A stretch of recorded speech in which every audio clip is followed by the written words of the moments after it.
da atasın tartkanlar kız. Kızımız bizim isti kız, tüp kadası gitti kız.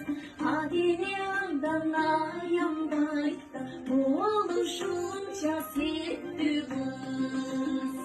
Kaynelindi kadırlap, canday görmün ay kızım. Kaynatandı kastarlap, handay görgün ay kızım.